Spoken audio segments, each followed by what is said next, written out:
Hello friends, income tax के cases की series में आज जो केस हम डिस्कस करेंगे वो इस चीज़ को लेकर के है कि क्या हर वो अमाउंट जो कि एक चैरिटेबल ऑर्गेनाइजेशन जो कि सेक्शन 12A के अंदर रजिस्टर्ड है,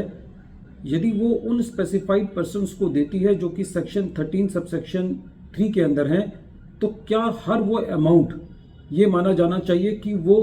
उस स्पेसिफाइड पर्सन के बेनिफिट के लिए है और उसको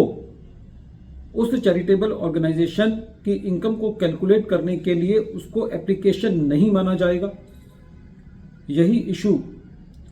ऑनरेबल दिल्ली हाई कोर्ट ने अपने एक case commissioner of income tax exemption versus IILM foundation के केस में डिसाइड की। प्रेजेंट केस असेसमेंट ईयर 9, 10, 10, 11 और 11, 12 से रिलेटेड है।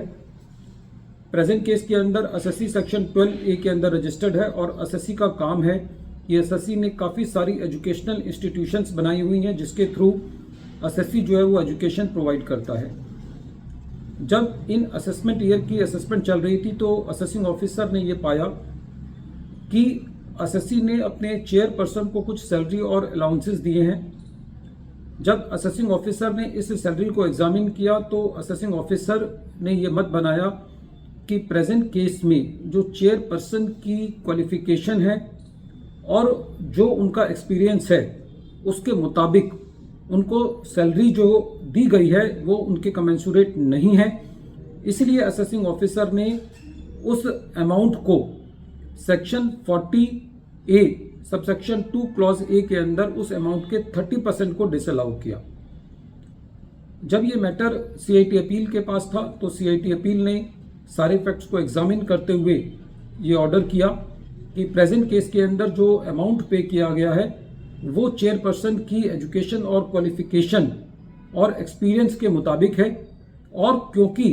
एसएससी को यही अमाउंट पिछले साल की असेसमेंट में भी अलाउ किया गया असेसमेंट ईयर 8, 9 में, इसलिए कंसिस्टेंसी के सिद्धांत के मुताबिक भी एसएससी का ये डिसअलाउंस जस्टिफाइड नहीं है। जब ये मैटर ट्रिब्यूनल के पास गया तो ट्रिब्यूनल का सबसे पहले ये कहना था कि यदि सेक्शन 13 सबसेक्शन 1 क्लॉज C और सेक्शन 13 सबसेक्शन 2 क्लॉज C की को ज्वाइंट रीडिंग करते हैं तो उससे कहीं पे भी ये बात निकल के नहीं आती कि हम सेक्शन 13 सबसेक्शन 3 के अंदर जो स्पेसिफाइड पर्सन्स हैं उनको कोई भी पेमेंट नहीं कर सकते। दूसरा, ट्रिब्यूनल का ये कहना था कि यदि इन स्पेसिफाइड पर्सन्स को रीजनेबल सैलरी या अलाउंसेस दिए जाते हैं तो इसके ऊपर कोई भी बार नहीं है। फर्दर ट्रिब्यूनल का ये कहना था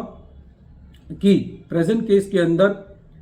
क्योंकि असेसमेंट ईयर 8, 9 के अंदर भी एसएससी को सेम सैलरी अलाउ की गई है, तो ऐसे केस में जहां पर जो सैलरी का अमाउंट है वो उसकी एजुकेशन और उसकी एक्सपीरियंस से कमेंसुरेट है, तो ये नहीं कहा जा सकता कि ये अमाउंट उस स्पेसिफाइड पर्सन के बेनिफिट के लिए दिया गया है, या दूसरे शब्दों के अंदर खाली उन्हीं केसेस में उस अमाउंट को डिसअलाउ किया जाएगा यदि वो अमाउंट किसी स्पेसिफाइड पर्सन के बेनिफिट के लिए दिया जाता है, या इसको दूसरे शब्दों में ये कह सकते हैं कि यदि उस ऑर्गेनाइजेशन ने उस अमाउंट के बदले सर्विसेज ली हैं और जो प्राइस पे किया गया है वो प्राइस जो है वो मार्केट रेट के हिसाब से ज़्यादा नहीं है, तो ऐसे केस में ये नहीं कहा जा सकता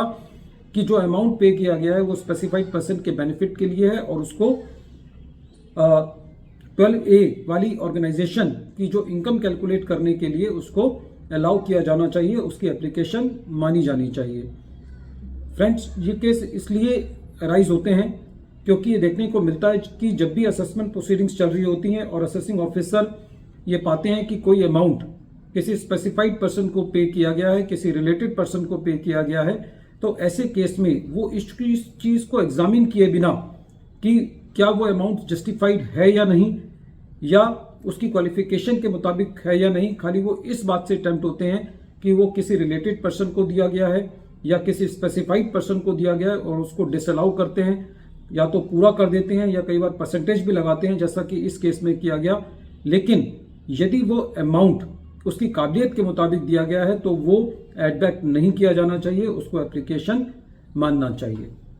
वीडियो के अंत में एक बार फिर मैं केस का नाम रिपीट कर रहा हूं। केस का नाम है